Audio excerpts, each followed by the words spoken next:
qualquer lugar. Obrigado, senhora, pelo prestígio. Meus queridos irmãos, minhas queridas irmãs aqui presentes, companheiros do mundo espiritual que enchem esse recinto nesse momento, nós pediríamos, senta com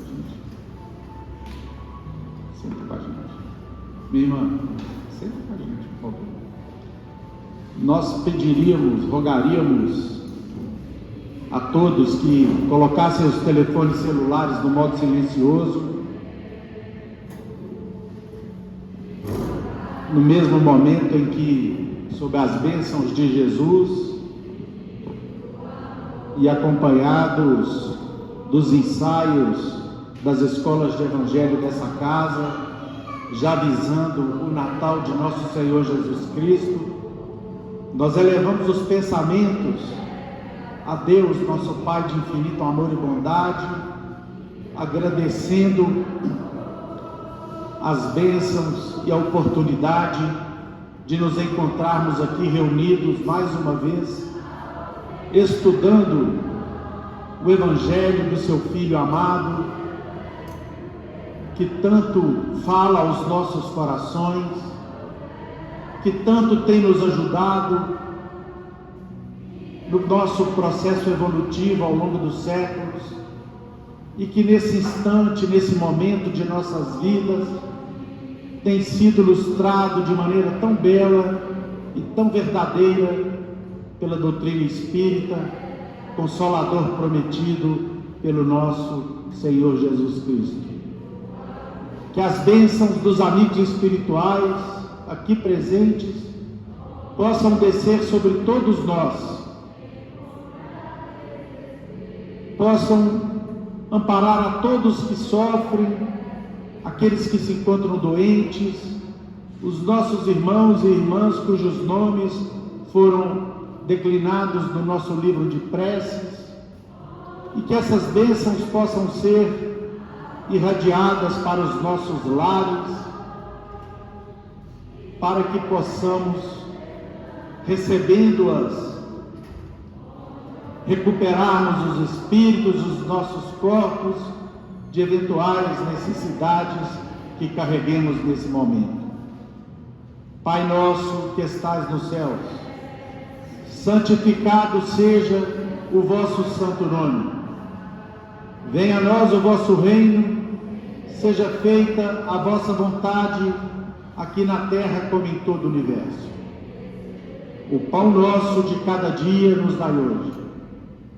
Perdoai as nossas dívidas, assim como perdoamos os nossos devedores. Não nos deixeis cair em novas faltas, livrai-nos do mal, pois que vosso são o reino, o poder, a majestade e a glória para todos sempre, que assim seja. E em nome de Deus, de Jesus nosso mestre amado, de Paulo de Tarso, patrono da nossa casa de oração, estudo e trabalho, dos nossos amigos e benfeitores espirituais, nós estamos iniciando os nossos estudos evangélicos dessa tarde, na santa e bendita paz do Senhor, que assim seja. Hélio. Meus irmãos, minhas irmãs, nós temos para hoje, do capítulo 20, fechando o capítulo 20 do Evangelho segundo o Espiritismo, que temos estudado aqui já algumas semanas, que trata dos trabalhadores da última hora.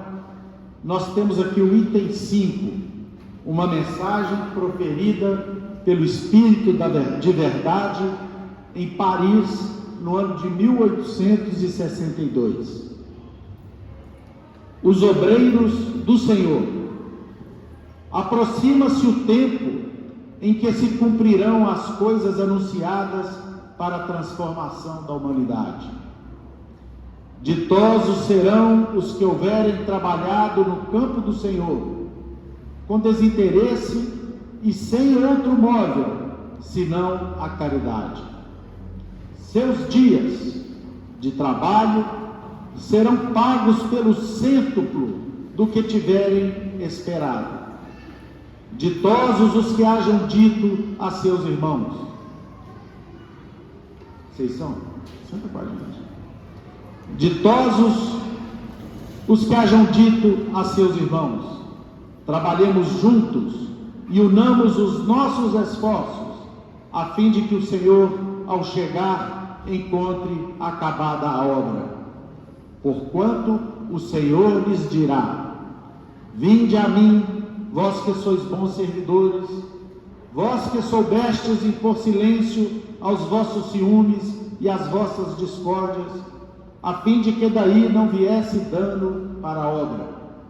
Mas ai daqueles que, por efeito das suas dissensões, houverem retardado a hora da colheita. Pois a tempestade virá, e eles serão levados no turbilhão. Clamarão: graça, graça. O Senhor, porém, lhes dirá: como implorais graças, vós que não tivestes piedade dos vossos irmãos, e que vos negastes a estenderdes as mãos, que esmagastes o fraco, em vez de o amparardes? Como suplicais graças, vós que buscastes a vossa recompensa nos gozos da terra e na satisfação do vosso orgulho? Já recebestes a vossa recompensa, tal qual a quisestes. Nada mais vos cabe pedir. As recompensas celestes são para os que não tenham buscado as recompensas da terra.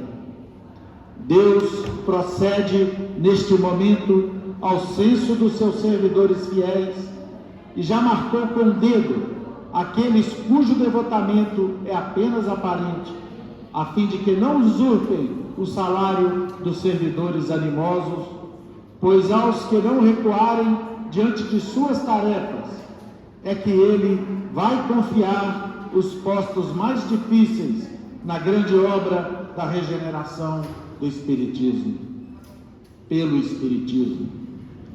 Cumprir-se-ão estas palavras: os primeiros serão os últimos, e os últimos serão os primeiros no reino dos céus. O Espírito de Verdade, Paris, 1862. Passamos a palavra para o nosso querido amigo e irmão Gilvan, para iniciar os comentários da tarde.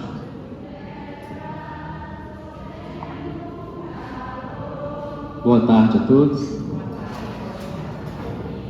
Que Jesus nos abençoe e ampare em mais essa tarde agradável de estudos. Bom, meus irmãos, conforme acabamos de ouvir da leitura inicial feita pelo nosso irmão Euler, estamos hoje encerrando o estudo do capítulo 20, intitulado Os Trabalhadores da Última Hora. E nesse último item do capítulo, Os Obreiros do Senhor, nós temos aqui o fechamento dessas reflexões que giram em volta dessa parábola fantástica, difícil de ser compreendida, mas muito rica de lições. Uma parábola, meus irmãos, cuja profundidade nós ainda estamos a explorar, tateando no esforço do estudo, do entendimento, porque nós sabemos as lições de Jesus contêm a evolução de um espírito puro com bilhões e bilhões de anos de progresso em sabedoria e amor. Então, toda vez que passarmos por uma lição de Jesus, nós já com outros olhos, um pouco mais maduros, já vamos enxergar alguns detalhes, alguns aspectos, alguns primas que nós não tínhamos ainda verificado anteriormente. E, graças ao Espiritismo, essas chaves de compreensão se descortinam ainda mais. Essa parábola, sobretudo, se não for lida com o enfoque espiritual, você fica meio perdido. uma leitura meramente literal, rasa do texto, te traz a ideia equivocada até de uma injustiça por parte de Deus. Vamos aqui falar um pouco então sobre as parábolas e relembrar alguns elementos dessa parábola em especial, que é a que estamos estudando, para poder depois chegar no item 5. Pois bem, Jesus, como mestre dos mestres, o melhor professor que já pisou no planeta Terra, ele tinha uma pedagogia perfeita, uma pedagogia divina. Jesus sabia exatamente o que falar, quando falar e como falar. Sabia inclusive quando não falar, quando o silêncio era melhor. Até porque a verdade, nós sabemos, ela não pode ser exposta de uma vez só, sob pena de causar deslumbramento, confusão. A verdade, ela é como o sol, ela precisa ser dosada. Então, à medida em que nós vamos evoluindo, nós vamos conseguindo acessar mais camadas, mais parcelas da verdade. No que diz respeito às lições de amor, de caridade, de humildade, de perdão, Jesus as expôs e vivenciou de forma muito clara, direta, não deixando nenhuma margem de interpretação, de dúvida. Mas em outros pontos, Jesus não poderia aprofundar, porque não ia adiantar. Nós, naquela época, não tínhamos condições de compreender, precisávamos do avanço da ciência, precisávamos progredir intelectualmente e moralmente. Então, por isso que muitas das lições de Jesus foram proferidas nesse formato de parábolas. O mestre utilizava as parábolas, os símbolos, as alegorias, porque com essa metodologia pedagógica ele conseguiria alcançar aqueles corações que estavam ali naquela época, naquele contexto fático, cultural da Palestina. Então ele utilizava histórias que eram facilmente compreensíveis por parte daquelas pessoas, porque diziam respeito ao seu dia a dia, na agricultura, na pecuária, nas suas relações entre senhor e trabalhador, as lições da natureza. Por trás, contudo, dessas lições muito simples e singelas, existe um conteúdo moral sublime, espiritual, um conteúdo que alcança a qualquer espírito, em qualquer parte do planeta, a qualquer momento, porque são palavras de vida eterna, foram proferidas ao espírito imortal que nós somos. Independente de qual patamar evolutivo a criatura esteja, ela alcança algo que ela precisa naquela lição. E à medida que ela vai evoluindo, ela vai alcançando mais. E essa é a nossa trajetória.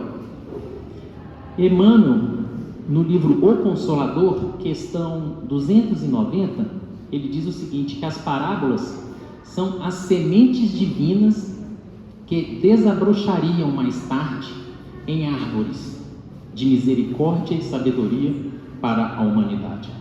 Então as parábolas são como sementes ali que, se cultivadas, trabalhadas, irão se desenvolver, frutificar, e nós iremos colher ali muitas lições de sabedoria e de misericórdia. Nessa parábola especificamente, meus irmãos, a parábola dos trabalhadores da última hora, que já foi comentada aqui nos sábados anteriores, temos aqui muitas lições valiosas. Vamos só repassar por algumas para poder chegar no ponto em que precisamos focar. O primeiro passo, quando nós estamos estudando uma parábola, é identificar as personagens. As personagens representam um perfil, um tipo de conduta, né? Uma faixa de evolução espiritual. E analisando essas circunstâncias e as personagens, nós vamos ver nessa parábola que o pai de família que sai para procurar os trabalhadores, o dono da vinha, representa Deus, nosso Pai amoroso, que ama igualmente todos os seus filhos, e por ser infinitamente bom, justo e misericordioso, ele dá a cada um de acordo com a necessidade e de acordo com o merecimento. A necessidade, né, mostra-se ainda mais clara na sua virtude da misericórdia. Muitas vezes nós recebemos bênçãos maravilhosas de Deus sem que sequer mereçamos. Ainda não merecemos, mas Deus nos dá, para que ao nos fortalecermos, tenhamos melhores condições de retribuir aquilo, de repassar para frente o bem que nós recebemos.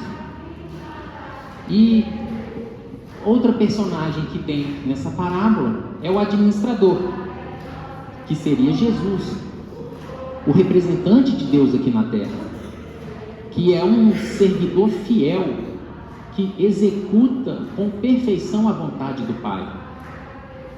Ainda no contexto dessa parábola, nós temos que a vinha é o planeta Terra, é a nossa oficina de trabalho.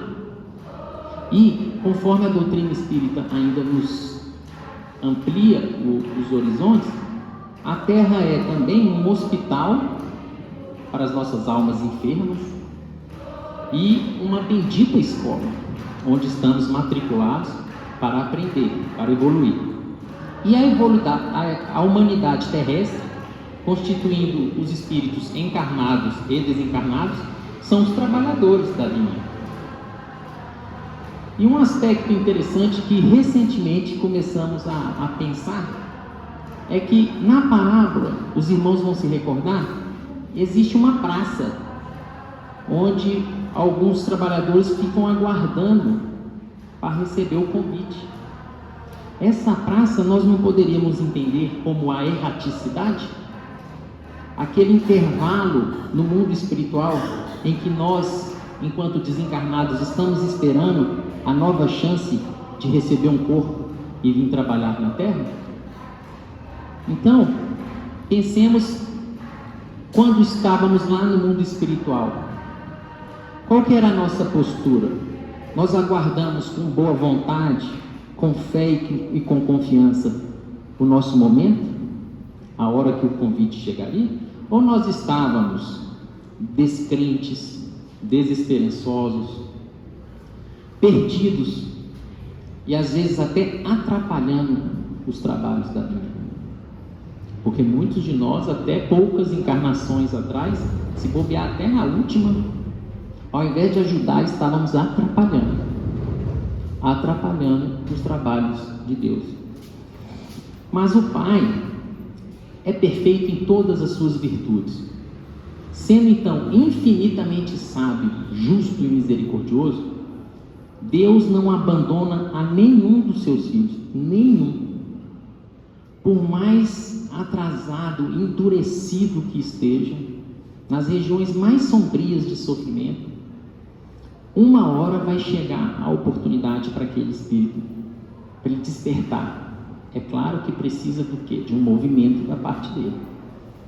Quando ele estiver, cansado da dor, quando ele estiver cansado, entediado, algum emissário de Deus vai lá e vem cá, meu amigo, vamos recomeçar.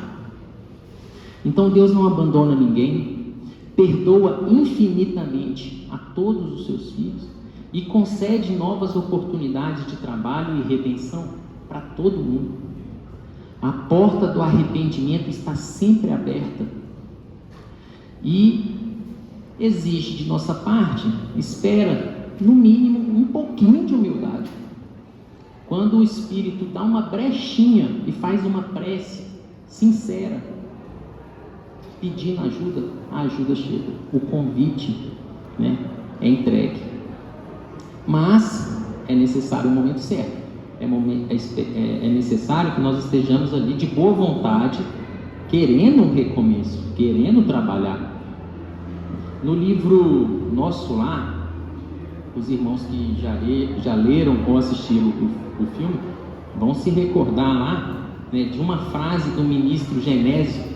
A frase é tão importante que foi colocada logo no frontispício da obra, na primeira capa aqui, ó, dizendo o seguinte: quando o servidor está pronto, o serviço aparece.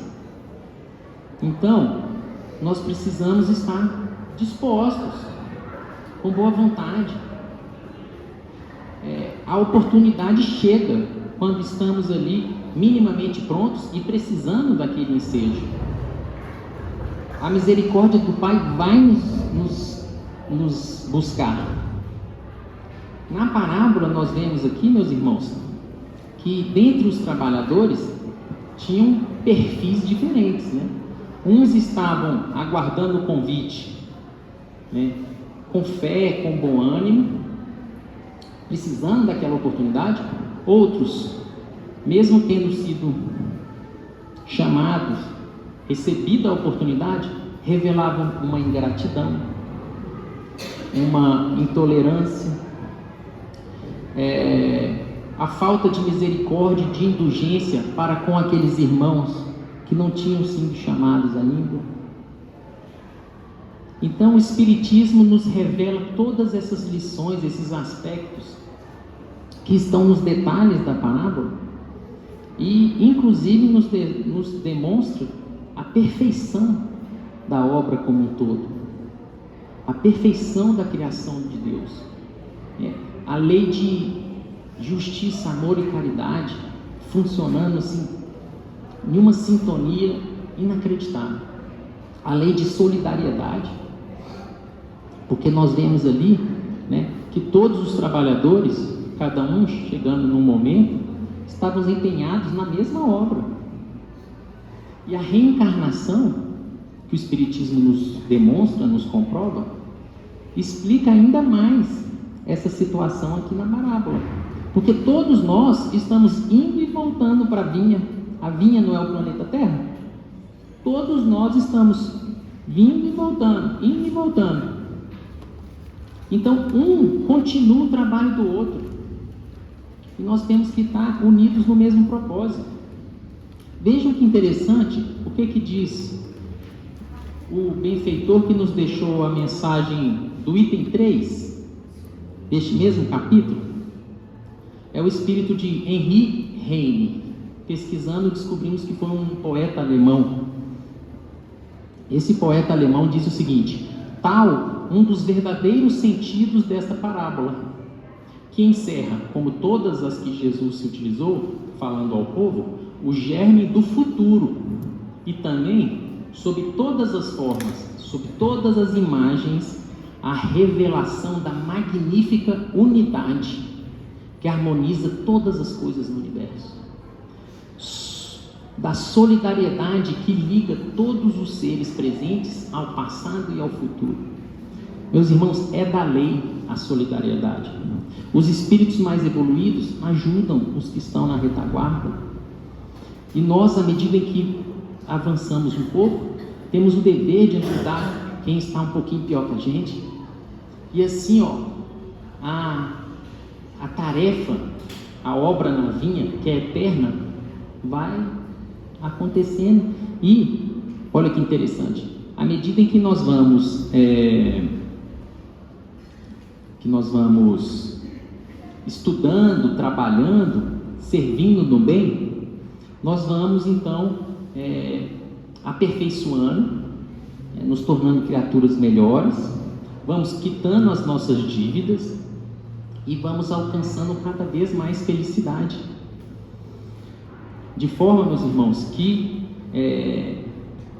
Deus sendo...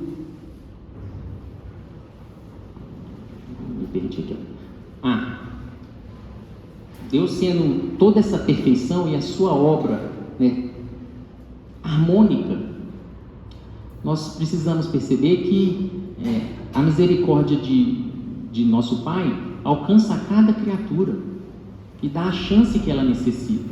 Nós fizemos essa contextualização para destacar que todos nós, que hoje estamos aqui, encarnados novamente na vinha do Senhor, né, fomos esses últimos a serem convidados.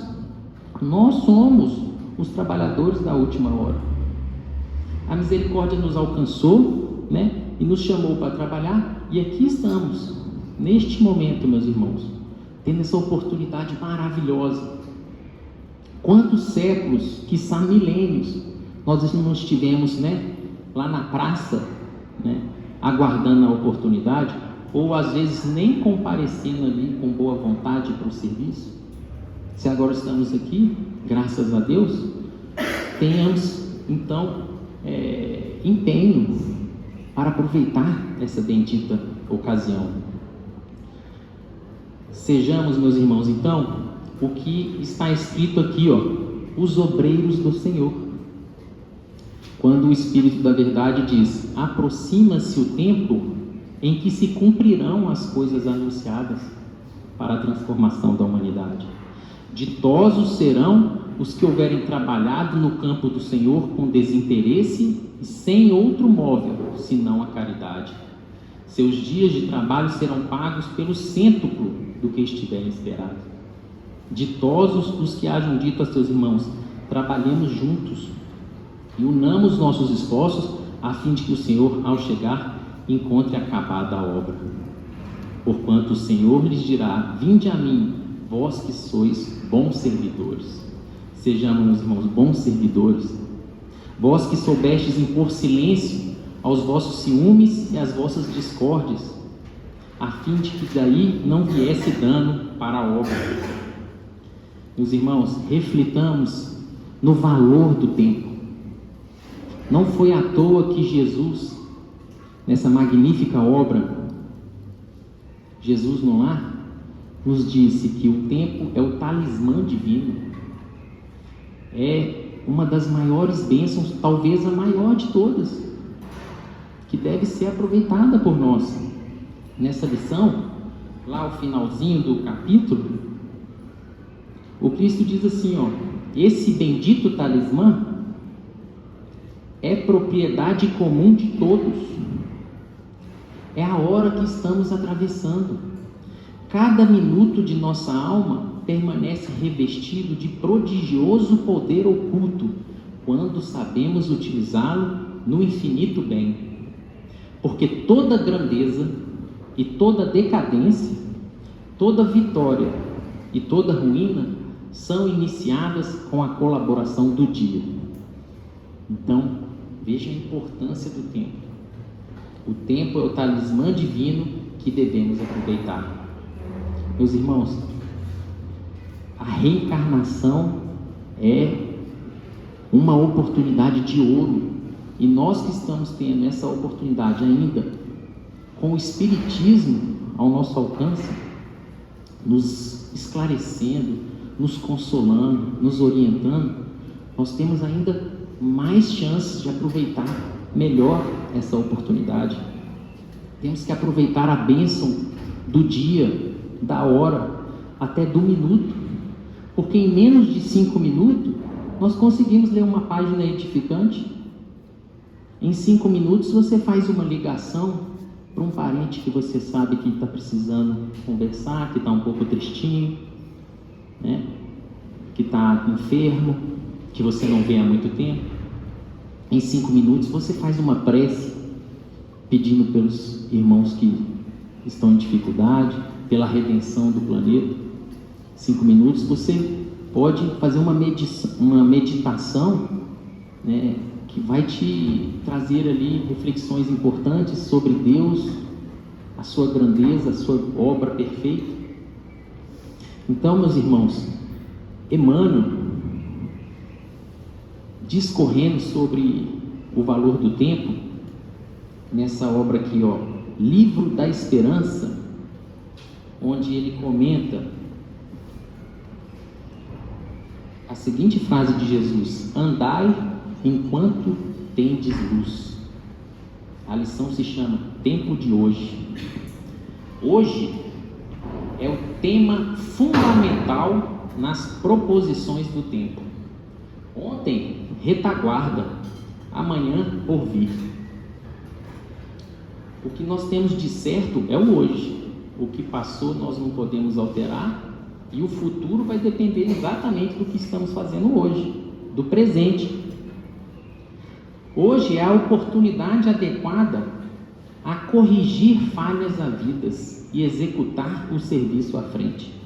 Dia de começar experiências que nos melhorem ou reajustem, de consultar essa ou aquela página edificante que nos ilumine a rota, de escrever a mensagem ao coração amigo que nos aguarda a palavra, a fim de reconfortar-se ou assumir uma decisão. Dia de promover o encontro que nos valorize as esperanças, de estender as mãos aos que se nos fazem adversários, ou de orar por eles, se a consciência não nos permite ainda a reaproximação. Isso tudo no tempo de hoje. Observa o tempo que se chama hoje. Relaciona os recursos de que dispõe, olhos que veem, ouvidos que escutam, braços e pernas úteis sob o controle do cérebro livre. Nós temos esses recursos maravilhosos, que é o próprio corpo humano. O corpo humano é um instrumento divino de trabalho. E não é necessário, nós sabemos, recursos materiais, dinheiro, para fazer o bem. A caridade moral não está ao alcance de todos. Então é isso que Emmanuel está falando. Você tem olhos, você tem ouvidos, você tem perna, você tem mão. Ajude o seu próximo. Tem 1000 formas de se ajudar. Ninguém te impede de fazer do tempo consolação e tranquilidade, exemplo digno e conhecimento superior. O próprio Jesus atribuía tamanha importância ao tempo que não se esqueceu de glorificar a última hora dos ceaneiros da verdade que se decidem a trabalhar. Olha aqui, ó. Jesus valorizou tanto essa questão do tempo, que essa parábola aqui é exatamente sobre isso. 1 hora que você vai e trabalha com empenho, com coração, vale muito, porque a intenção para Deus é tudo. Aproveita o dia corrente e faze algo melhor. Hoje consegues agir e pensar, comandar e seguir, sem obstáculos. Vale-te assim do momento que passa e toma a iniciativa do bem, porque o tempo é concessão do Senhor, e amanhã a bondade do Senhor poderá modificar-te o caminho, ou renovar-te os programas. E meus irmãos, eu acho que ainda tem um tempinho aqui, para trazer aqui no encerramento da nossa participação, algumas orientações práticas que particularmente achamos muito interessantes. Está no livro O Espírito da Verdade. A lição se chama Seja Voluntário. Aqui, o espírito de Cair Barchutel nos fala da necessidade de nos movimentarmos, de termos iniciativa para agir, aproveitar a ocasião.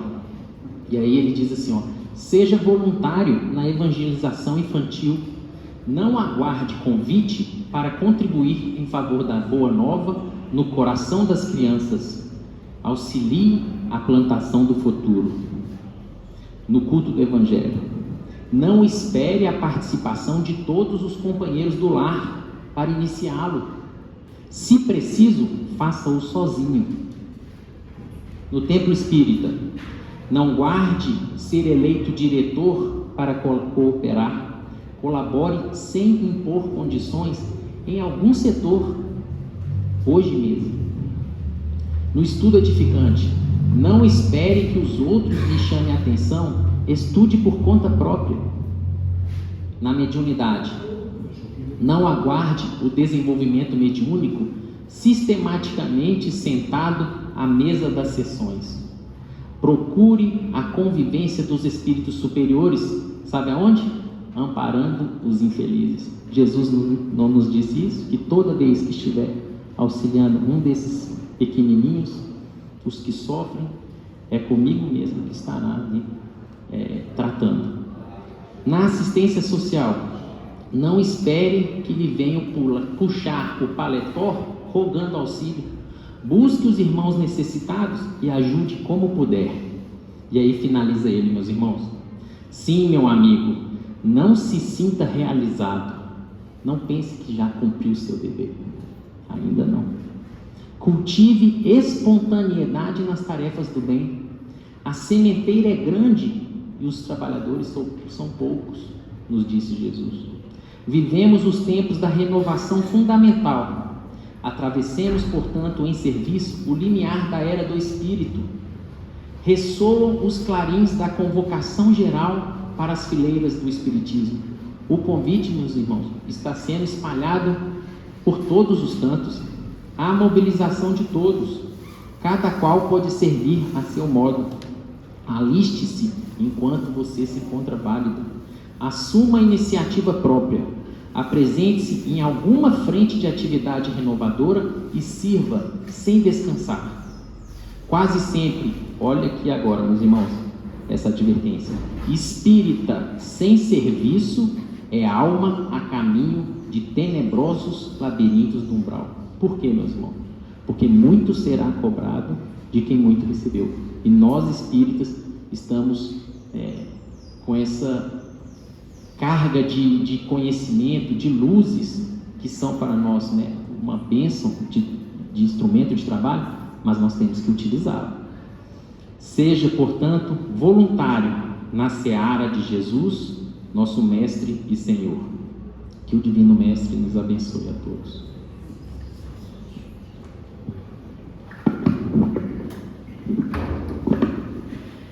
Meus caros irmãos, minhas caras irmãs, que alegria, mais uma vez, poder estar com todos vocês aqui nesse momento em que estudamos juntos o Evangelho de Jesus sob a luz da doutrina espírita. Queria também agradecer aqui ao Gilvan pelo seu estudo inicial. Quem começa os estudos sempre ajuda muito quem vem depois, que é como iniciar uma caminhada, abrindo uma picada para que quem venha depois se beneficie dela. E gostaria de iniciar o meu comentário dessa tarde sobre essa lição que fecha o capítulo 20 do Evangelho segundo o Espiritismo, os obreiros do Senhor, com a primeira frase de uma linda oração de Francisco de Assis, quando ele disse assim: Senhor, fazei-me instrumento de vossa paz. A paz, meus irmãos, esteja com todos vocês aqui presentes, em seus corações, em seus lares, essa paz que Francisco de Assis roga ao Pai para que ele pudesse distribuir aqui na terra, como ele fez. E eu me lembro de Francisco de Assis nesse momento, meus irmãos, porque eu vou tentar fazer uma associação do nosso estudo dessa tarde sobre os obreiros do Senhor, sobre os trabalhadores da última hora, com uma tarefa desempenhada por João Evangelista, o discípulo, um dos discípulos queridos de Jesus, a quem Jesus deu duas missões muito especiais. A primeira delas, preciosíssima, de fazer companhia e cuidar de sua mãezinha Maria,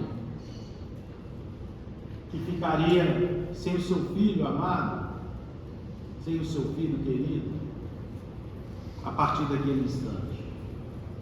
Coube a João, que cumpriu sua missão até o fim, estar junto da Mãe Santíssima, cumprindo essa tarefa abençoada que Cristo lhe pediu pessoalmente, ao dizer da cruz: João, eis aí a sua mãe.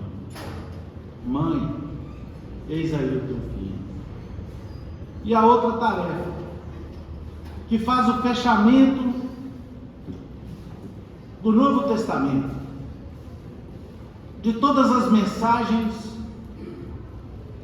trazidas sob a inspiração direta do nosso Senhor Jesus Cristo, que é o livro Apocalipse, e que coube também ao apóstolo, cuja vida foi poupada do martírio, para cumprir essa tarefa também abençoada, de levar aos cristãos, lá do ano de 95, da era cristã,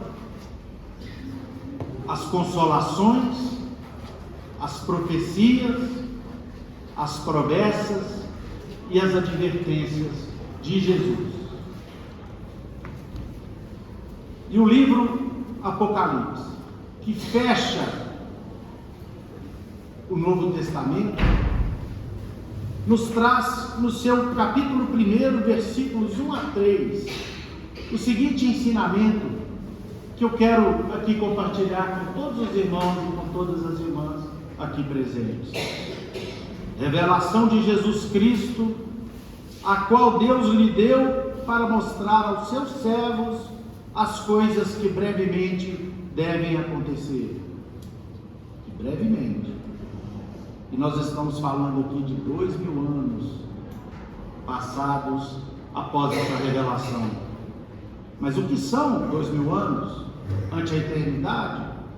Ante os bilhões de anos que foram consumidos somente para a criação do nosso órgão? O que são 2000 anos quando comparamos ao processo civilizatório da humanidade, desde as cavernas até o início das primeiras palavras articuladas, até o início das primeiras manifestações realmente mais inteligentes que nos diferenciaram dos primatas? O que são 2000 anos rolados a partir da vinda de Jesus, senão um piscar de olhos diante da eternidade? E pelo seu anjo, ele, Jesus, as enviou e as notificou a João, seu servo, o qual testificou a palavra de Deus e do testemunho de Jesus Cristo e de tudo o que tem visto. E conclui aqui o capítulo 1. Bem-aventurado aquele que lê e os que ouvem as palavras desta profecia e guardam as coisas que nela estão escritas, porque o tempo está próximo. E a parábola dos trabalhadores da última hora, meus irmãos, minhas irmãs, queridos amigos e irmãos aqui do solar, ela fala o tempo todo no tempo. Do recrutamento à primeira hora, do recrutamento à sexta hora, do recrutamento à 10ª hora. E é exatamente esse tempo que nos fala João, mediunizado pelo Espírito Santo, após receber a visita do nosso Senhor Jesus Cristo, lhe dizendo a grandeza da tarefa que ele iria desempenhar. O livro do Apocalipse, de sua autoria então, escrito, como dissemos, sob a inspiração do nosso Senhor Jesus Cristo e dos seus mais próximos colaboradores, na ilha de Patmos, ali próximo ao Mar Egeu, no ano 95 da era cristã. Lembremos que João morreu velhinho. Lembremos ainda que quando ele não conseguia mais se locomover pelo avançar da idade, ele proferia as palavras bem baixinho para aqueles que se aproximavam dele para escutar aquele velho e bondoso discípulo de Jesus, que sempre dizia a todos que dele se aproximavam: meus filhinhos, amai-vos uns aos outros. E assim passou João naquela existência como uma luz que se aproximou da terra, levando inicialmente as 7 cidades da Ásia os escritos do Apocalipse,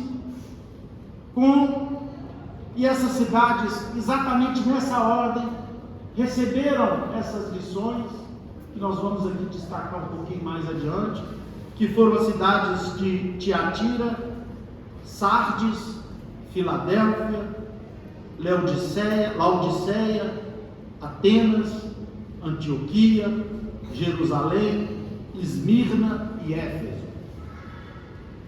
A partir dos enviados que João destaca da ilha de Pátimos para essas cidades, para levar a essas igrejas que já sofriam perseguições por parte do Império Romano e que necessitavam de ter a palavra de Jesus ali repetida e renovada, palavras essas que concitavam a todos ali presentes a rememorarem o Evangelho de Jesus, tal qual o Mestre nos legou.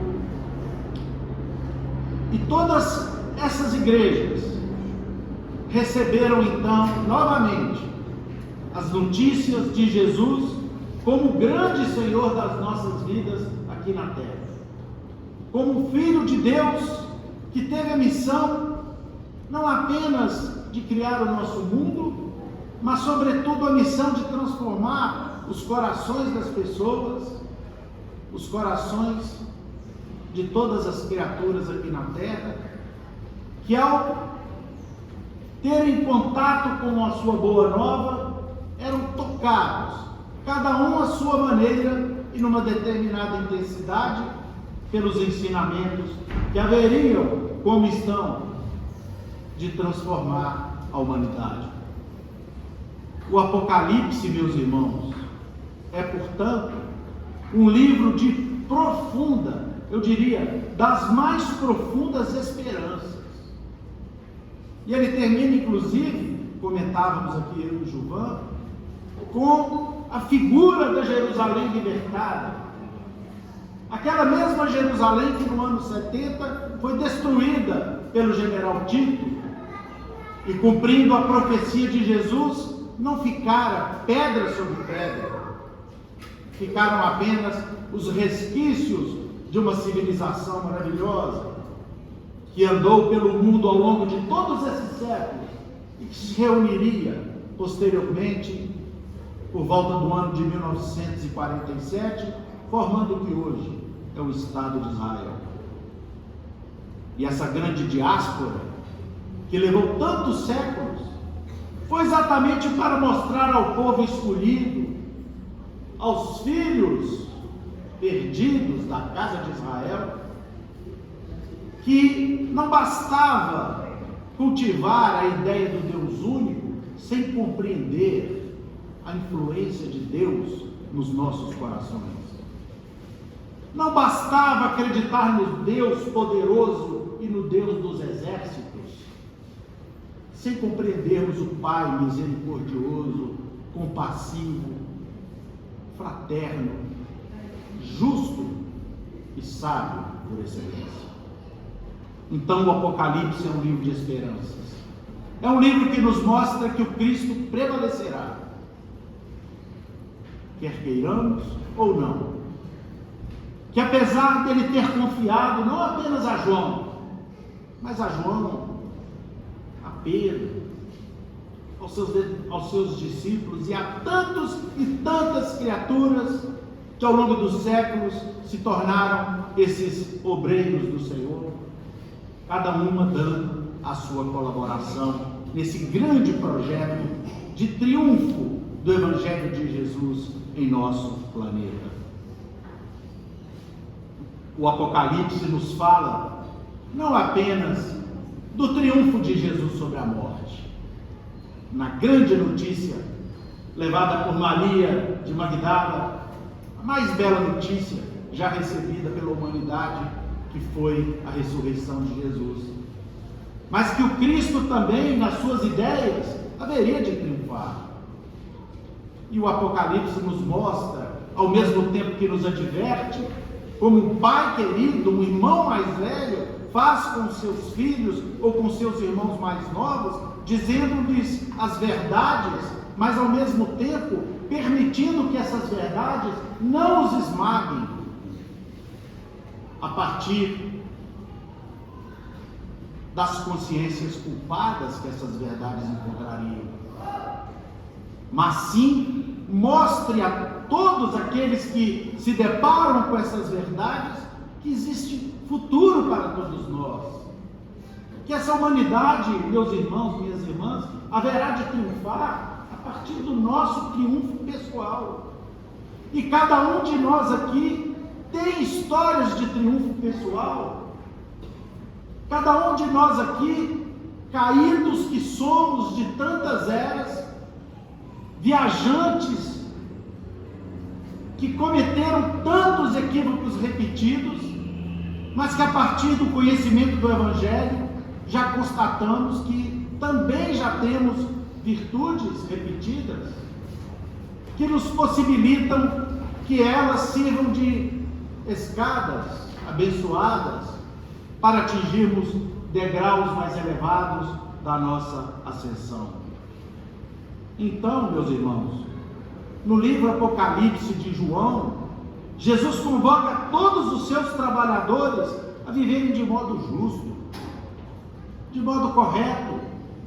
E aí são os trabalhadores da Ásia, os trabalhadores do Ocidente, os trabalhadores do Oriente, da Europa, os trabalhadores das Américas, os trabalhadores da Oceania. Onde quer que exista a vida organizada, todos somos compelidos e convidados para nos transformarmos nesses trabalhadores. E esse é o grande elo de ligação entre o livro do Apocalipse e a lição que estamos estudando nessa tarde a respeito dos trabalhadores de todas as horas. E esse livro permanece até hoje como uma consolação e um desafio para todos nós, porque ao estudá-lo, nós temos a convicção, como já disse aqui, que as promessas de Jesus se cumprirão. Nós estamos aqui, meus irmãos, nesse momento, diferentemente de tempos em que nos organizávamos para prejudicar o próximo, para perseguir o próximo, para urdir a ruína de outras criaturas. Hoje já nos congregamos aqui, em pleno século XXI, para estudarmos não apenas das bem-aventuranças, mas para estudarmos o triunfo efetivo dos ensinamentos de Jesus no seio do nosso planeta. E isso é um progresso sobre o qual nós precisamos refletir. Graças a Deus já estamos aqui hoje, nesse clima de tanto silêncio e tanta bondade, que nós que estamos aqui com tanta dificuldade para falar, eu e Gilvan, sentimos essas vibrações de tanto amor que partem dos corações de cada um de vocês aqui presentes. Isso é um progresso imenso. Esse é o degrau, se Deus quiser, serve e servirá para que nós possamos atingir outras culminâncias do nosso processo evolutivo. E é por isso, meus irmãos, voltando a falar do tempo, a importância das lições que nós estudamos ao longo desse capítulo 20, nos sábados e nas terças-feiras que aqui estivemos juntos. Por causa de que, a 1/10 nós estamos sendo chamados para dar a nossa contribuição para a construção desse tempo novo, desse tempo de regeneração. E é por isso que nós, se cumprirmos a tarefa que o Pai nos confiou, nós seremos remunerados de maneira igual àqueles que dobraram os séculos que se passaram para fazer com que o Evangelho do Cristo chegasse aqui em pleno século XXI, traduzido em diversas línguas, em vários cantões do mundo, mas que já fosse capaz de travar uma luta constante com os nossos sentimentos antigos, com os nossos defeitos passados, e aos poucos vir nos transformando em criaturas melhores que, graças a Deus, nós já somos. Nós já estamos nos tornando. E isso é uma bênção. Tenham certeza disso. Porque nós, trabalhadores da última hora, se compreendemos exatamente o status da nossa missão, do que nos cabe a fazer aqui na terra, nós chegaremos ao final da nossa passagem como aqueles trabalhadores fiéis, como aqueles trabalhadores que foram encontrados na praça já lá para as 5 horas da tarde, mas que deram sua contribuição efetiva para que a vinha do Senhor fosse cultivada e cumprisse os destinos aos quais o Senhor dela esperava. Éfeso, Esmirna, Pérgamo, Tiatira, Sardes, Jerusalém, Roma, Brasília, Belo Horizonte, Recife, Porto Alegre, Juiz de Fora, Pedro Leopoldo, Uberaba. Todos esses locais receberam, figurativamente falando aqui, pelo mundo inteiro, as mensagens do nosso querido apóstolo João Evangelista. E meus irmãos, fazendo aqui uma análise a respeito da vida dessa criatura abençoada, nós vamos lembrar que Jesus lhe deu a tarefa de fazer uma advertência para as igrejas que já sofriam não apenas a perseguição do Império Romano, mas que sofriam a influência nefasta, especialmente do farisaísmo daquele tempo. E o mestre, sabendo disso, incumbe o seu apóstolo de encaminhar essas mensagens, tal qual Paulo fez a diversas comunidades cristãs, a fim de que a verdade do Senhor continuasse a ser ensinada de forma límpida, sem os vícios e as sujidades das nossas conveniências pessoais. Mas nós vamos então desdobrar-nos no tempo e irmos até o século XI. E vamos encontrar o mesmo João Evangelista, agora reencarnado na figura de Francisco de Assis, cuja primeira frase da oração eu vos lembrei aqui nessa tarde. E Francisco de Assis, após ouvir o convite de Jesus, numa pequena cidadela da Itália, onde ele figurava na condição de filho de um grande e poderoso nobre, ele ouve a seguinte frase: Francisco, vai e restaura a minha igreja.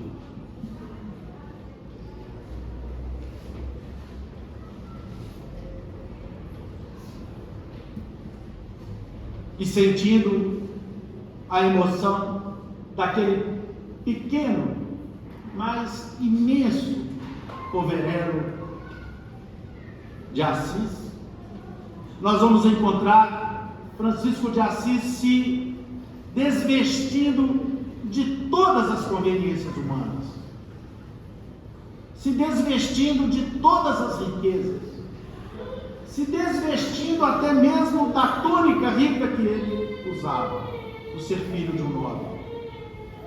E de uma maneira clara e sem qualquer dúvida, ele recebe o chamamento de Jesus, tal qual Paulo de Tarso um dia também o recebeu diante das portas de Damasco, e se transforma no novo apóstolo, que também recebe a missão e cumpre de incentivar o estudo do Evangelho de Cristo, de mostrar, de restaurar, melhor dizendo, a sua essência, e cumpre mesmo a tarefa, como sabemos que ele assim fez em sua vida, de advertir pessoalmente o Papa daquele tempo quanto o diversionismo e os desvios que a igreja naquela época causava às ideias e ao Evangelho de Jesus. Ah, meus irmãos, o estudo do Evangelho no livro Apocalipse nos ajuda a compreender a importância do trabalho de nós espíritas nesses tempos que passam. A importância dos obreiros do Senhor, como eu já disse aqui há pouco, no que se refere ao Espírito da verdade, conforme ele nos mostra na lição que estamos a estudar, nós todos temos a nossa quota parte a contribuir na transformação do nosso planeta. E ele diz assim: aproxima-se o tempo em que se cumprirão as coisas anunciadas para a transformação da humanidade. E o tempo é esse, meus irmãos. Nós já estamos vivendo o tempo de mudança, o tempo em que nós precisamos finalmente definirmos a nossa posição aqui no planeta. É preciso que nós compreendamos definitivamente que, se for com a nossa ajuda, será uma bênção para nós e uma bênção para a construção do mundo novo. Mas se insistirmos nas velhas práticas que até então nos definiam nos tempos passados, especialmente do egoísmo, do orgulho, do ódio, do rancor, do desamor, nós não estaremos, embora chamados, prontos para trabalhar na vinha do Pai. E se isso acontecer, para nossa infelicidade, adiaremos o projeto da nossa própria transformação, porque o projeto da transformação do planeta, esse já não é mais possível nós adiarmos. Já o adiamos muito. Estamos fazendo isso desde a Roma antiga, em que a Terra já poderia ter abraçado os ideais de Jesus pelo próprio Império, e reunindo cultura e civilização do Império Romano com sentimento e bênçãos do Evangelho de Jesus, o mundo hoje estaria completamente diferente do que ele hoje se apresenta. Mas nós não aproveitamos essa oportunidade, como não aproveitamos outras oportunidades que o Cristo nos emprestou. Basta que leiamos o livro A Caminho da Luz e vamos encontrar esses momentos desperdiçados por nós e que agora se renovam com o advento do Consolador prometido, que marca um período de transformação definitiva em nosso planeta. É hora, meus irmãos, de trabalharmos, espíritas, católicos, budistas, evangélicos, muçulmanos.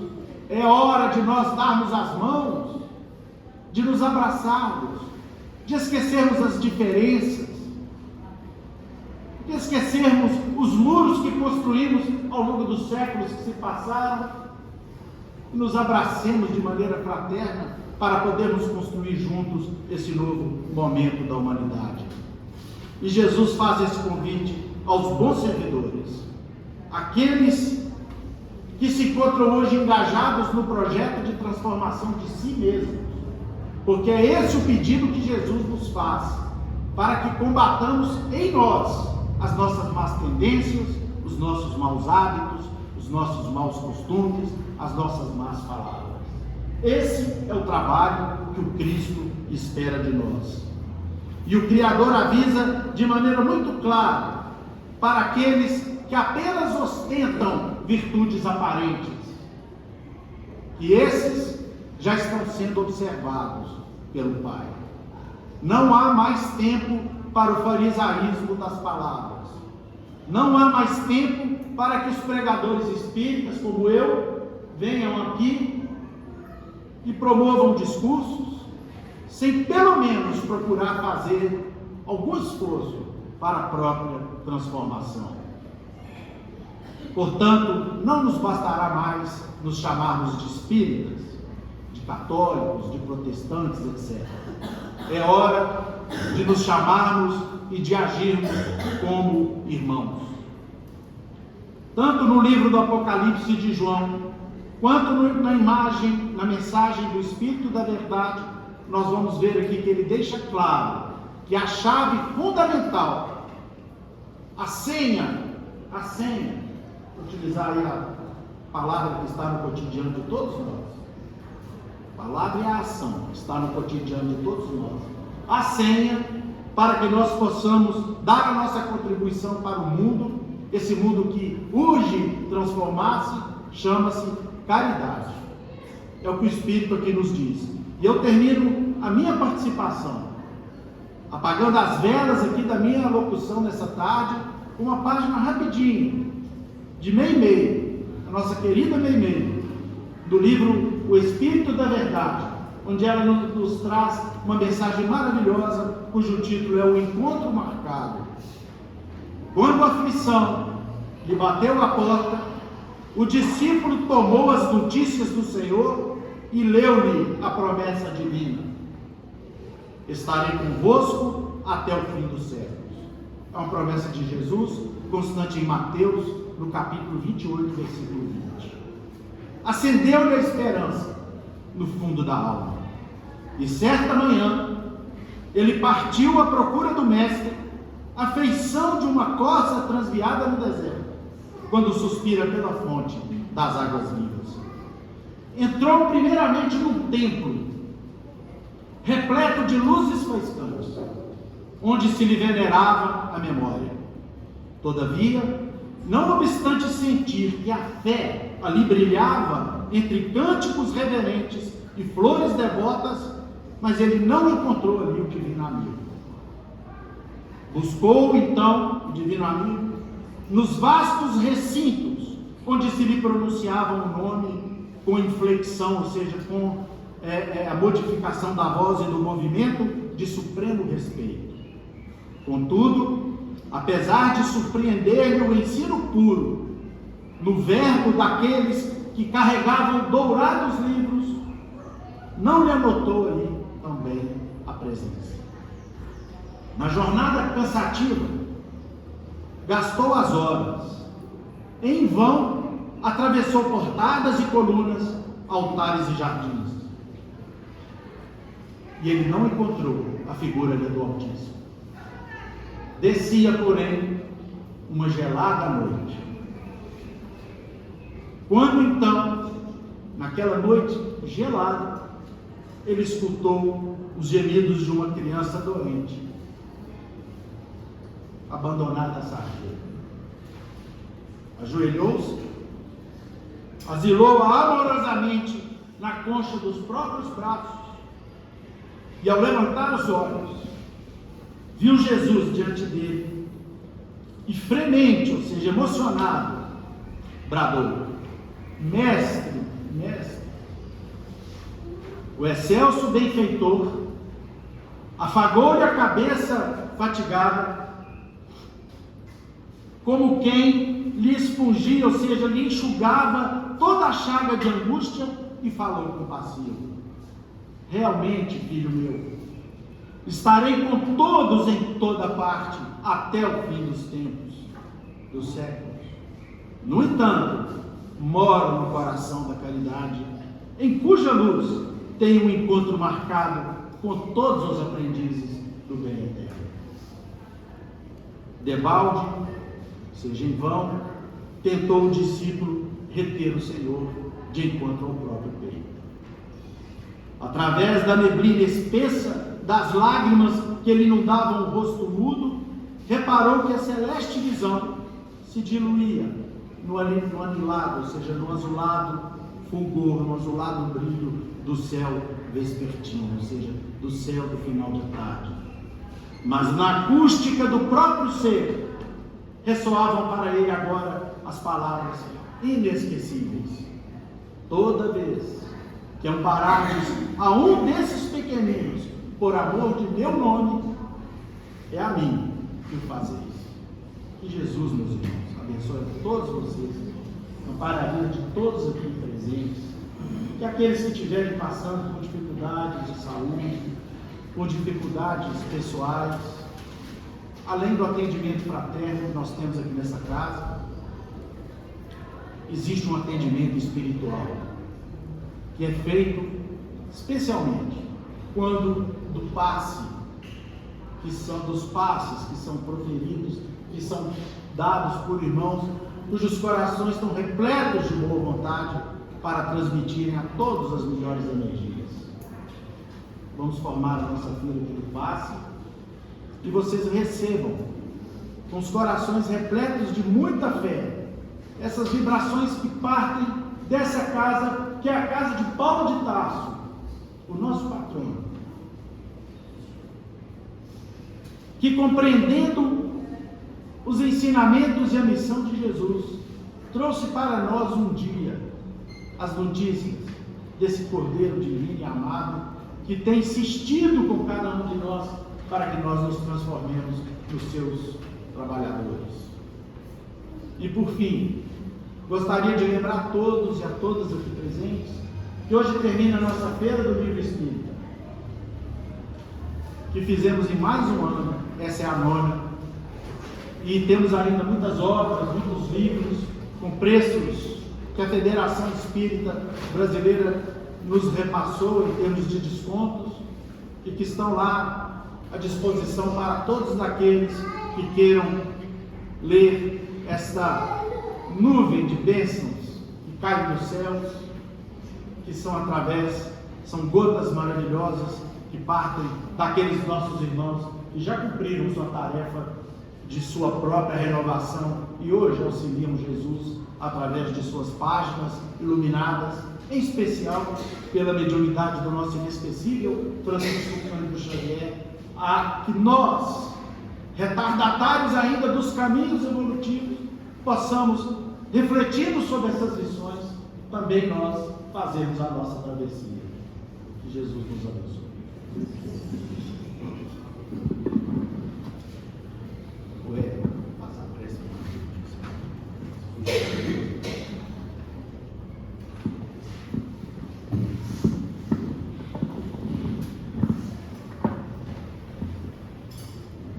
Pai de infinita bondade, mais uma vez nós agradecemos por essa oportunidade de poder participar dos banquetes de ensinamentos da tarde de hoje.